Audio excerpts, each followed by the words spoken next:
आता बघा synthesis and properties of and application of phenol formaldehyde resin. आता आपण फिनॉल फॉर्मल्डिहाइड रेझिन आणखीन बघणार आहे. तर फिनॉल फॉर्मल्डिहाइड रेझिनलाच काय म्हटले, PF रेझिन म्हटले. Phenol formaldehyde resin are the most popular commercial polymer. हा पण काय मोस्ट वाईडली यूज केला जाणारा पॉलिमर आहे. मग these are prepared by condensation polymerization reaction of phenol and formaldehyde. आपण पॉलिमरायझेशनचे दोन टाईप बघितलेले, एक ॲडिशन आणि कंडेन्सेशन. मागचा जो टेफ्लॉन पॉलिमर होता आणि पॉलिस्टायरीन जो मॉलिक्यूल होता, ते दोन्ही पण कशानं तयार होत होतं, तो ॲडिशन मॉलिक्यूलनं, म्हणजे ॲडिशन पॉलिमरायझेशन रिॲक्शननं. हा पॉलिमर कसा तयार होतोय, तर कंडेन्सेशन पॉलिमरायझेशन रिॲक्शननं तयार होतोय. मग कुणाचं पॉलिमर म्हणजे कंडेन्सेशन दोन मॉलिक्यूलमध्ये होतं. आता कोणते कोणते मॉलिक्यूल आहेत बघा, ते फिनॉल आणि फॉर्मल्डिहाइड. फिनॉल आणि फॉर्मल्डिहाइडचं काय होतं, कंडेन्सेशन होतं in presence of acid or alkali. म्हणजे ॲसिड आणि अल्कलीच्या प्रेझेन्समध्ये काय होतं, फिनॉल आणि फॉर्मल्डिहाइड कंडेन्स होऊन काय तयार होतं, फिनॉल फॉर्मल्डिहाइड रेझिन पॉलिमर तयार होतो.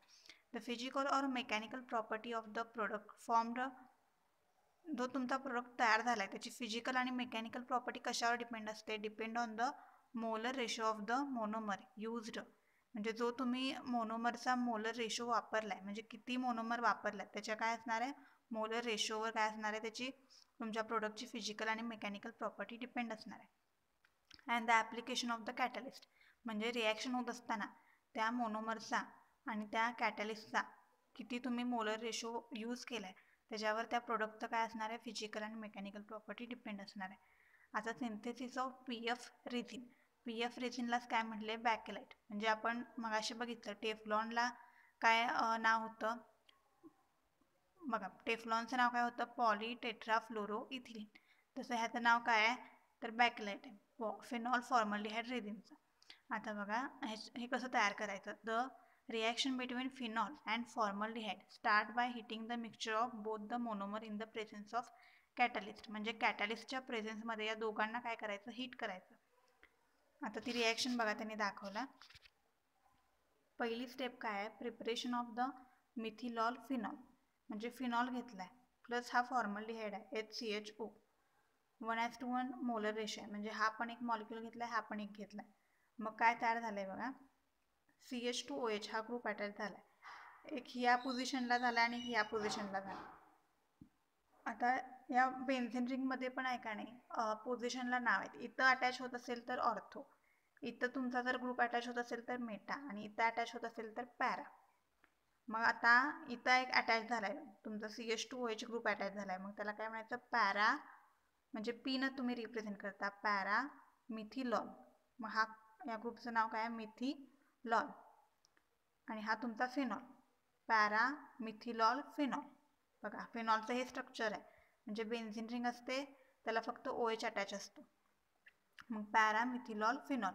आणि हे अल्टरनेट डबल बॉन्ड असतात बघा, double double single double single double single, म्हणजे यामध्ये 3 डबल बॉन्ड असतात. तुम्ही कुठं पण द्या, हा डबल बॉन्ड इथं पण देऊ शकताय, पण प्रिकॉशन काय घ्यायची, डबल बॉन्ड नंतर काय आला पाहिजे, सिंगल बॉन्ड झाला पाहिजे. आता इथं कसं आलंय बघा, डबल सिंगल म्हणजे अल्टरनेट आहेत. डबल डबल बॉन्ड आलाय का लागून, नाही, तर कसं आहे, डबल सिंगल आहे. तर हे बघा पॅरामिथिलॉल फिनॉल. आणि कुठला प्रोडक्ट तयार झालाय, ही पोझिशन असेल तर त्याला काय म्हणायचं, ऑर्थो. ऑर्थोची पोझिशन कशी रिप्रेझेंट करतात, लिहिताना ओ लिहायचं फक्त, ओ मिथिलॉल. म्हणजे म्हणताना काय म्हणायचं, ऑर्थो मिथिलॉल फिनॉल. कळालं. हे बघा हा पॅरा, या ग्रुपचं नाव काय आहे, मिथिलॉल CH2OH. मग हा कोणत्या पोझिशनला आहे, पॅरा. मग पॅरा मिथिलॉल हा फिनॉल. आणि हा कोणत्या पोझिशनला आहे, ऑर्थो. ऑर्थोला पण सेम ग्रुप आहे, मिथिलॉलच आहे, मग ऑर्थो मिथिलॉल फिनॉल. हे दोन काय होतात, तुमचे प्रोडक्ट तयार होतात. बघा, the reaction start with the formation of the ortho methylol and para methylol phenol.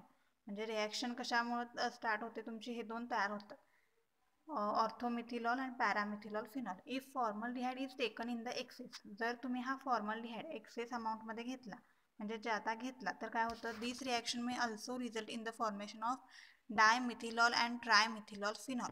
जर तुम्ही ह्याचं कॉन्सन्ट्रेशन वाढवलं फॉर्मल्डिहाइडचं, तर तुम्हाला काय भेटणार, डायमिथिलॉल. म्हणजे आता इथं एका ठिकाणी मिथिलॉल आलाय, तर इथं दुसऱ्या ठिकाणी पण येऊ शकतोय, तिसऱ्या ठिकाणी पण येऊ शकतोय, 2 ठिकाणी आला तर काय म्हणणार, डायमिथिलॉल फिनॉल. 3 ठिकाणी आला, इथे एक आला, इथे एक आला आणि इथे एक आला तर काय म्हणणार ट्रायमिथिलॉल फिनॉल. कळालं? मग जर तुम्ही हे एक्सेस क्वांटिटीमध्ये फॉर्मल्डिहाइड यूज केलं तर तुम्हाला डायमिथिलॉल आणि ट्रायमिथिलॉल फिनॉल भेटतील. मग following is the reaction sequence between phenol and formaldehyde. आता हा फिनॉल आहे आणि हा फॉर्मल्डिहाइड आहे, यांच्यातली ही रिॲक्शन दाखवला.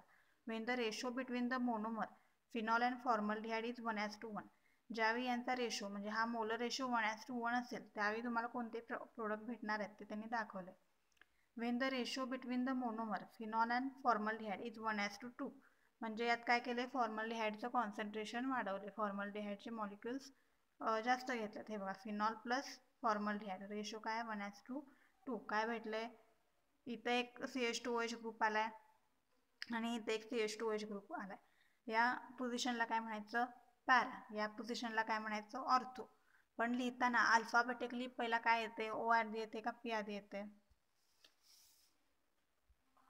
लिहिताना पहिला काय लिहायचं बघा, जी साईडची जी पोझिशन असते म्हणजे पॅरा, पहिला कोणतं, इथून जायचं, तुमचं नंबरिंग असतं 1 2 3 4 5 6. मग 2 नंबरला कोणता आहे तर ऑर्थो आहे. आणि हा पॅरा तुमचा जो सबस्टिट्युएंट आहे तो कितीला येतोय, 6 नंबरला. हे बघा 1 2 3 4, हा 4 नंबरला येतोय आणि हा 2 नंबरला. मग हे काय म्हणायचं त्याला, ऑर्थो पॅरा. दोन्हीकडेला काय आहेत, सेम ग्रुप आहेत. मग ऑर्थो पॅरा किती आहेत तर 2 आहेत. डायमिथिलॉल फिनॉल. बघा जर समजा इथं फक्त NO2 असतं आणि इथं CH2OH असतं तर नाव काय असतं बघा, ऑर्थो नायट्रो. कारण दोन्ही ग्रुप काय असते, वेगळे असते.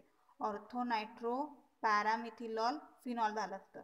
हा तुमचा पॅरेंट सेमच राहतो, इथं काही चेंज होत नाही, फक्त त्यावर काय येतात, सबस्टिट्यूट येतात. मग एक पॅरा पोझिशनला आला, एक ऑर्थो पोझिशनला आलाय. दोन्ही सबस्टिट्यूएंट काय आहेत, सेम आहेत. मग हे बघा ऑर्थो पॅरा डायमिथिलॉल फिनॉल, हे काय झालं, त्याचं नाव आहे. जर तुम्ही फॉर्मल्डिहाइड एक्सेस क्वांटिटीमध्ये वापरलं तर तुम्हाला हे डायमिथिलॉल फिनॉल भेटणार. आणि 1:1 रेशोमध्ये वापरलं तर पॅरामिथिलॉल फिनॉल आणि ऑर्थोमिथिलॉल फिनॉल भेटणार. आता बघा, Wien the ratio between the monomer phenol and formaldehyde is 1:3.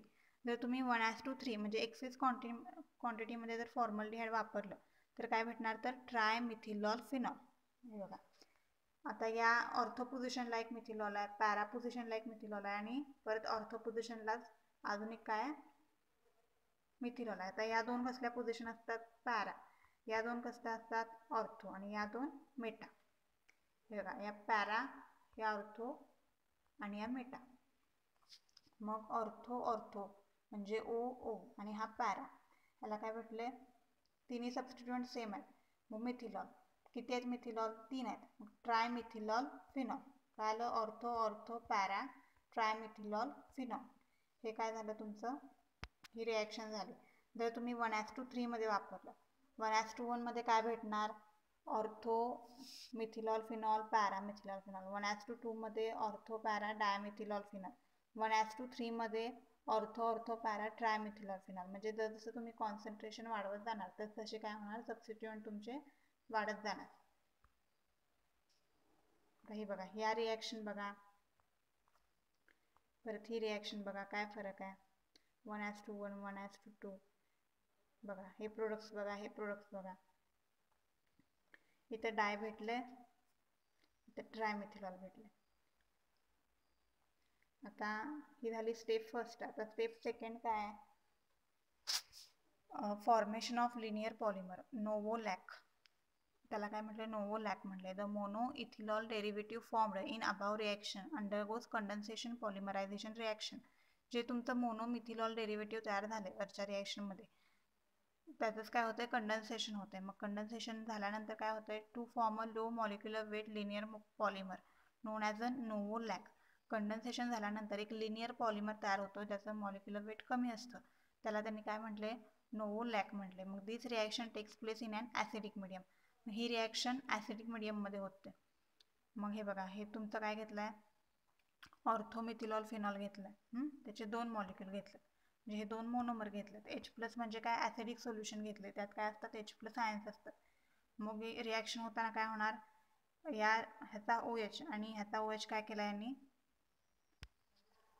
Remove केला. हे बघा, OH CH2OH आणि हा OH CH2OH. हे बघा, तर रिमूव्ह झाल्यानंतर काय भेटतंय बघा, म्हणजे काय झालंय, वॉटर रिमूव्ह झालाय. इथं काय राहिलंय, फक्त CH2 राहिलाय. या दोन्हीमध्ये काय राहिलाय, CH2 राहिलाय. म्हणजे बघा इथं त्यांनी काय दाखवलंय, हा CH2 या कार्बनला लिंक आहे, पण होताना काय होते बघा, OH CH2 इथला OH आणि इथला काय होतोय, एक H जातोय, म्हणजे काय जातोय, वॉटर मॉलिक्यूल जातोय. आणि हा CH2 कशाला अटॅच होतोय, या CH2 ला होत नाही, तर कुठल्या ह्याचा जो पुढचा मॉलिक्यूल आहे, म्हणजे ह्याची जी बेन्झिन रिंग आहे, ही जी साईड रिकामी आहे, तिथं काय होतोय, तो अटॅच होतोय.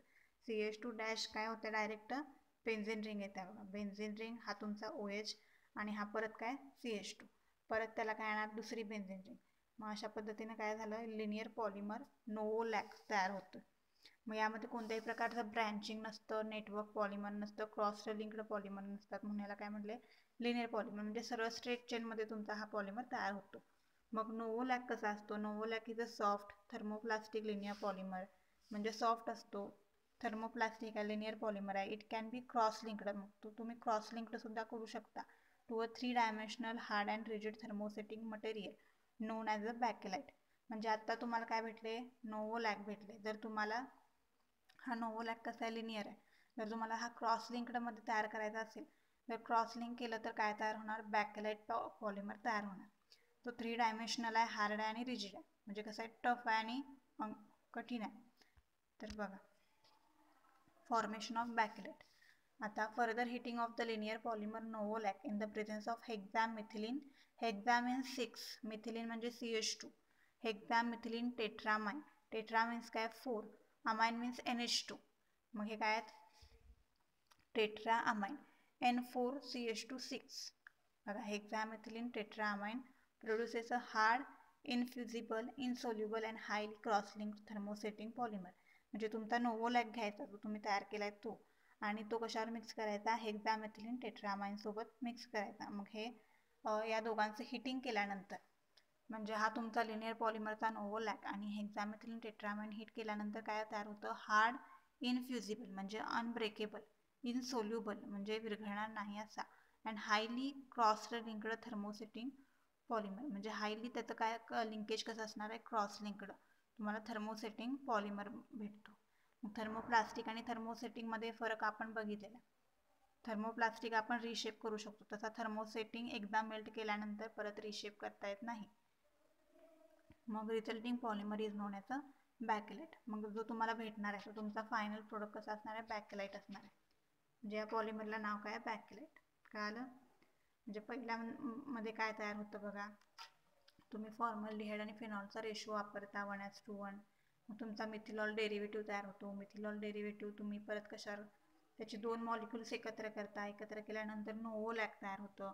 नोवोलॅक परत तुम्ही कशावर मिक्स करता, नोवोलॅकला हिटिंग करता हेक्सामिथिलीन टेट्रामाइन सोबत. हिटिंग केल्यानंतर तुम्हाला काय भेटतं, तुमचा बॅकेलाइट भेटतो. ज्यामध्ये कसं लिंकेज असतं, तर हायली क्रॉस लिंक्ड लिंकेज असतो. तो कसा पॉलिमर असतो, तर थर्मोसेटिंग पॉलिमर. तुमचा बॅकेलाइट तयार होतो. आता ही तुमचा नोवोलॅक आहे, बरोबर आहे. हा बघा नोवोलॅक तुमचा हिट केलं हेक्सामिथिलीन टेट्रामाइन सोबत. बघा CH2 ही तुमची लिनियर चेन आहे अशी, ही पण लिनियर चेन आहे अशी. फक्त फरक काय झालाय बघा, याच्यामध्ये काय झालंय, CH2 ॲड झालात का बघा. हे बघा, हे CH2 हे CH2 क्रॉस लिंक्ड, म्हणजे दोन्ही वरच्या आणि खालच्या बेन्झिन या कार्बन तुम्हाला काय केलं, कनेक्ट केलं, म्हणजे क्रॉस लिंक्ड स्ट्रक्चर तयार झालंय. म्हणजे दोन्ही बेन्झिन रिंगच्या मध्ये कोण आहे, तर CH2 मॉलिक्युल आहे, जो तो हेक्सामिथिलीन आहे, तो इथं ॲड झालाय. CH2 काय तुम्हाला, हा तुमचा काय N टाइम्स काय, हा पॉलिमर आहे, म्हणजे ह्याचं नाव काय, बॅकेलाइट. आता फेनॉल फॉर्मल्डिहाइड रेझिन, म्हणजेच बॅकेलाइटच्या प्रॉपर्टीज काय आहेत बघा. Cross linked phenol formaldehyde resin म्हणजे हे कसं असतं, तर हार्ड असतं, रिजिड असतं, इनफ्युजिबल असतं, इनसोल्युबल असतं. म्हणजे हे थर्मोसेटिंग पॉलिमर आहे. थर्मोसेटिंगच्या ज्या प्रॉपर्टीज असतात ते तसंच असतं. मग there is a exceptionally hard and tough, ते खूप कठीण आणि टफ असतं, मजबूत असतं. This polymer exhibit a long term thermal आणि मेकॅनिकल स्टॅबिलिटी. म्हणजे हाय हीटला पण, मेकॅनिकल स्टॅबिलिटीला पण तो काय करतं, ॲज इट इज राहतं. This polymers exhibit a long term thermal and mechanical stability. मग they exhibit a excellent fire resistance and low toxicity character. मग हे काय दाखवतात, फायरला काय करतात, रेजिस्ट करतात आणि लो टॉक्झिसिटी कॅरेक्टर्स आहेत त्यामध्ये. मग this polymers have excellent electrical insulation capability. मग हे काय करतात, इलेक्ट्रिकलच्या इन्सुलेशनमध्ये यूज केले जातात. They have a excellent cost performance characteristic, म्हणजे त्याचा कॉस्ट परफॉर्मन्स कॅरेक्टर्स कसा आहे तर एक्सलंट आहे. त्याचे ॲप्लिकेशन बघा कशा कशामध्ये यूज केलं जातं. Linear phenol formaldehyde resin are used as a superior wood adhesive. Superior wood अडेसिव्हमध्ये हा काय केला जातो, यूज केला जातो. These are widely used in the manufacturing of wood panel such as a plywood. प्लायवूडमध्ये काय केला जातो, हा यूज केला जातो. Phenol resin are also used for moulding object. Object mould करायचे असतील, म्हणजे मोल्ड म्हणजे काय तर सॉलिड सबस्टन्स हीट करायचं आणि त्याचं काय करायचं, सोल्युशन तयार करायचं लिक्विड, म्हणजे वितळलेलं त्याचे सोल्युशन असतं त्याला काय म्हणतात, मोल्ड. मग सच as a heat resistance appliances, handles of cooker, container and other kitchen युटेन्सिल, म्हणजे ते तुमच्या भांड्यांची जी हँडल्स असतात ते तयार करण्यासाठी काय केला जातो, फिनॉल रेझिनचा यूज केला जातो. ते काय करतात, म्हणजे एकदा तुम्ही ते हँडल तयार केल्यानंतर ते काय करतं, हीट रेजिस्ट करतं. म्हणजे तुम्ही जेवण बनवता असताना त्याला काय करू शकता, गॅस जरी ऑन असला तरी त्याला टच करून तुम्ही काय करू शकता, ते जेवण तुमचं बनवू शकता. म्हणजे हे काय करतं, हीटला रेजिस्ट करण्याचं काम करतं. आता ब्रेक लाइनिंग ऑफ ऑटोमोबाईल. ऑटोमोबाईलच्या ब्रेक लाइनिंगमध्ये वापरलं जातं. परत बघा, snooker ball and circuit boards are also made up of phenolic resin. स्नूकरचे जे बॉल असतात, सर्किटचे बोर्ड्स असतात, त्यामध्ये काय केलं जातं, फिनॉलिक रेझिनचा यूज केला जातो. म्हणजे हे फिनॉलिक रेझिनपासून बनवले जातात. आता इपॉक्झी रेझिन बघा, हे पण काय आहे तर पॉलिमर आहे. तर इपॉक्झी रेझिन हे कसलं पॉलिमर आहे तर थर्मोसेटिंग कोपॉलिमर आहे. बघा, थर्मोसेटिंग कोपॉलिमर. आपण क्लासिफिकेशन बघितलेलं पॉलिमर, त्यामध्ये होमोपॉलिमर आणि कोपॉलिमर असा क्लासिफिकेशन होतं. Chemically these are the polyether. Chemically ते काय तर पॉलिइथर्स आहेत. They are produced by condensation polymerization reaction. म्हणजे कसे तयार होतात तर कंडेन्सेशन रिॲक्शनमधनं. कशाचं कंडेन्सेशन होतं, condensation polymerization reaction of an epoxide compound epichlorohydrin with bisphenol A in alkaline condition. epichlorohydrin with bisphenol A in alkaline condition. Alkaline म्हणजे काय तर बेसिक कंडिशन. बरं, आता हे कसं तयार केलं, इपिक्लोरोहायड्रिन. आता याचं सिंथेसिस बघूया, इपॉक्झी रेझिन कसं तयार करतात. त्यातली पहिली स्टेप काय आहे, प्रिपरेशन ऑफ इपिक्लोरोहायड्रिन. बघा, प्रोपिलिन घेतलं आहे 3 carbon, CH3 CH double bond CH2 plus Cl2 घेतलं आहे. प्रोपिलिन घेतल्यानंतर त्यात काय ॲड केलं, क्लोरीन ॲड केलं आहे. क्लोरीन ॲड केल्यानंतर काय केलं, त्यानं एक हायड्रोजन रिप्लेस केलं आहे. हा एक हायड्रोजन जाऊन तिथं काय आलं आहे बघा, डबल बॉन्ड इथं आला, इथला हायड्रोजन गेला आहे, CH2 double bond CH single bond CH2 Cl. प्रोपिलिनचं काय तयार झालं आहे, अलील क्लोराईड तयार झाला आहे. अलील क्लोराईड तयार झाला आहे. मग अलील chloride then gives a secondary alcohol on reaction with hypochlorous acid. Allyl chloride काय करतो, हायपोक्लोरस ॲसिड बरोबर रिॲक्ट झाल्यानंतर सेकंडरी अल्कोहोल देतो. म्हणजे अलील क्लोराईड का म्हटले बघा, कारण यामध्ये काय डबल बॉन्ड आहे, त्याला काय म्हटले, अलील म्हटले. आणि डबल बॉन्ड नंतरचा जो कार्बन आहे त्या कार्बनला काय अटॅच आहे, क्लोरीन अटॅच आहे. त्यामुळे हा कसला कार्बन आहे, अलील क्लोराईड. मग पहिल्या स्टेपमध्ये काय झालं, इपिक्लोरोहायड्रिन तुम्हाला तयार करायचं आहे. मग प्रोपिलिन घेऊन Cl2 त्यात ॲड करून अलील क्लोराईड तयार झाला आहे. मग अलील क्लोराईडमध्ये तुम्हाला काय परत ॲड करायचं आहे, हायपोक्लोरस ॲसिड. हायपोक्लोरस ॲसिड कोणतं वापरलं आहे, HOCl, ह्याचं नाव आहे हायपोक्लोरस ॲसिड. ते ॲड केल्यानंतर काय भेटते तुम्हाला, CH2Cl, इथे क्लोरीन मॉलिक्यूल ॲड झाला, इथं सिंगल बॉन्ड झाला CH2Cl. हे बघा, परत या कार्बनला काय आलं, CHOH, म्हणजे हा OH इथं अटॅच झाला आणि हा Cl इथं, म्हणजे CH2Cl सिंगल बॉन्ड CHOH. परत काय झालं, परत काय अटॅच झाले, CH2Cl, म्हणजे हा पार्ट ॲज इट इज राहतो. ॲडिशन होताना या अक्रॉस द डबल बॉन्ड होते. इथं काय होतं, एक हायड्रोजन ॲड होतो आणि इथं एक OH ॲड होतो. इथं क्लोरीन ॲड होतो CH2Cl आणि इथं CHOH. मग हे सेकंडरी अल्कोहोल म्हणतात त्याला. मग secondary alcohol is then treated with calcium oxide to obtain the epichlorohydrin. मग हा तुम्ही परत कशावर ट्रीट करायचा, कशावर रिॲक्ट करायचा, कॅल्शियम ऑक्साईड बरोबर. कॅल्शियम ऑक्साईड बरोबर ट्रीट केल्यानंतर काय भेटतं तुम्हाला, इपिक्लोरोहायड्रिन. म्हणजेच काय होतं, इपी एक सायकल तयार होते बघा, CH2 हा तुमचा O, HCl रिमूव्ह होतं. मग इथं काय होतं, CH बॉन्ड विथ ऑक्सिजन आणि oxygen again bond with CH2 हा तुमचा इपीक्लोरोहायड्रेट. आता प्रिपरेशन ऑफ बिसफिनॉल ए हे आपण बघूया. बिसफिनॉल ए त्यांनी कसा तयार केलाय. Bisphenol A is produced by condensation reaction of phenol with acetone in acidic medium. आता हा फिनॉल घेतलाय, हा ॲसिटोन घेतलाय, फिनॉलचे 2 मॉलिक्यूल घेतलेत आणि हे ॲसिडिक मिडियममध्ये रिॲक्शन करायचे. बिसफिनॉल म्हणजे काय, बिस म्हणजे 2. मग हे बघा, हे 2 फिनॉलचे मॉलिक्यूल असलेले, इथे एक फिनॉल आहे, इथे एक फिनॉल आहे. मग हा कशाला, कार्बनला अटॅच केला आहे दोन्ही पण. परत हा तुमचा जो ॲसिटोन आहे तो सेंटरला आहे बघा, CH3 काय रिमूव्ह केलं आहे यातनं, ऑक्सिजन रिमूव्ह केला आहे फक्त. म्हणजे हे 2 मॉलिक्यूल आहेत, इथे एक असणार आहे, इथे एक असणार आहे. मग हे दोन्ही मॉलिक्यूल ॲज इट इज लिहिले या साईडला. मग इथं काय घेतलं, कार्बन ॲड केला या दोन्ही रिंगच्या मध्ये, हे CH3 हा बिसफिनॉल ए. मग हा काय झाला तुमचा, बिसफिनॉल ए तयार झाला. तसंच इथं काय केलंय, इपॉक्सी रेझिन तयार केला. इपॉक्सी रेझिन तयार करताना बघा कसं केलाय, बिसफिनॉल ए घेतलाय आणि इपिक्लोरोहायड्रेट, म्हणजे तो तुम्ही पहिल्या स्टेपमध्ये काय केलता, इपिक्लोरोहायड्रेट तयार केलता तो, आणि हा दुसऱ्या स्टेपमध्ये बिसफिनॉल ए हे एकत्र घेतलं. एकत्र घेतल्यानंतर यातलं काय रिमूव्ह होतंय बघा, HCl रिमूव्ह होतोय. इथला एक H बिसफिनॉल ए मधला आणि इपिक्लोरोहायड्रेट मधला क्लोरीन, हे HCl रिमूव्ह झाल्यानंतर काय होते बघा, OCH2 CH ही रिंग ब्रेक होत्या, CHOH CHOH होते आणि CH2 काय आलं बघा. इथला HCl रिमूव्ह होतोय, CH2 CHOH CH2 हे n टाइम्स इपॉक्सी रेझिन. काय आलं, पहिल्या स्टेपमध्ये आपण हे तयार केलं, दुसऱ्या स्टेपमध्ये हे बिसफिनॉल ए, आणि तिसऱ्या स्टेपमध्ये दोघांना एकत्र आणून HCl रिमूव्ह होतंय. Both the monomer react in alkaline medium and form epoxy resin. आता बघा types of epoxy resin. 2 type आहेत, अनक्युअर्ड इपॉक्सी रेझिन आणि क्युअर्ड इपॉक्सी रेझिन. अनक्युअर्डमध्ये काय होतं, when epoxy group are present at both the ends of the polymer, म्हणजे पॉलिमरच्या दोन्ही टोकांना जर इपॉक्सी ग्रुप असेल तर त्याला काय म्हणायचं, uncured epoxy resin. It forms when epichlorohydrin is taken in excess. आता हे कधी तयार होतं, तर ज्यावेळी तुम्ही इपिक्लोरोहायड्रेनचं कॉन्सन्ट्रेशन जास्त घ्याल त्यावेळी काय होणार, अनक्युअर्ड इपॉक्सी रेझिन तयार होणार. Uncured epoxy resin have poor mechanical property, also it shows the poor resistance towards the chemical attack and heat.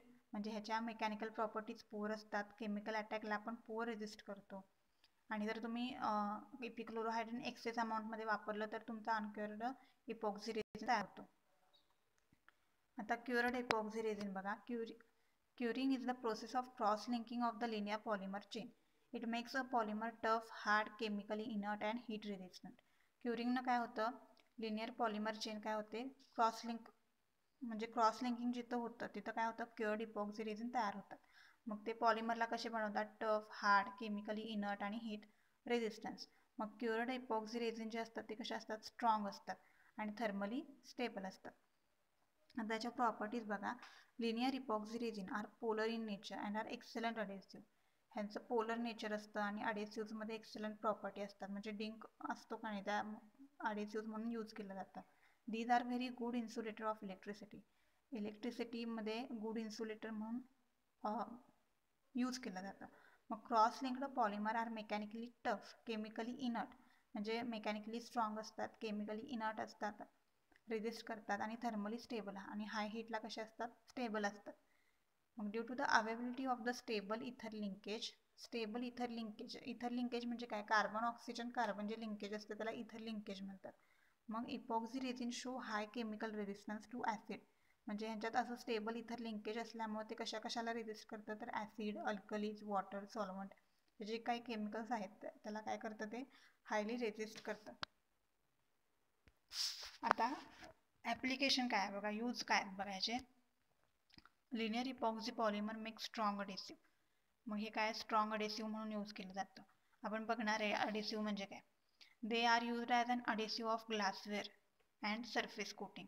Surface coating आणि ग्लासवेअरमध्ये अडेसिव्ह म्हणून यूज केलं जातं. Used as an laminating material of electrical equipment. Electrical इक्विपमेंटमध्ये laminating material म्हणून याचा use केला जातो. Widely used as a construction material in the form of flooring, paving, aggregate, composite, laminate, coating. म्हणजे कन्स्ट्रक्शन मटेरियलमध्ये जे जे काही हे यूज आहेत वेगवेगळे, त्यामध्ये हे केलं जातं, वापरलं जातं. Making on the roads or highways आणि रोड तयार करत असताना ह्याचा यूज केला जातो. Moulds of the cross linked epoxy resin are used in the manufacturing of aircraft component. ह्याचे जे मोल्ड्स असतात क्रॉस लिंक्ड इपॉक्सी रेझिनचे, हे एअरक्राफ्टच्या कंपोनंटमध्ये मॅन्युफॅक्चर करताना यूज केले जातात. ऑटोमोबाईल पार्ट्समध्ये वापरले जातात. स्पोर्ट्स गुड्समध्ये काय केले जातात, ह्याचे मोल्ड्स यूज केले जातात. मग हा काय झाला आहे, इपॉक्सी रेझिन कंप्लीट झाला. आणि हे इथं आपले सगळे जे पॉलिमरचे एक्झाम्पल होते ते कंप्लीट झाले. आता आपण पुढं काय बघणार आहे, अडेसिव्ह आणि ल्युब्रिकंट. अडेसिव्ह म्हणजे काय आणि ल्युब्रिकंट म्हणजे काय. आता हे 2 पॉईंट झाल्यानंतर तुमचा चॅप्टर संपतोय. आता काय राहिलं आपलं, अडेसिव्ह आणि ल्युब्रिकंट.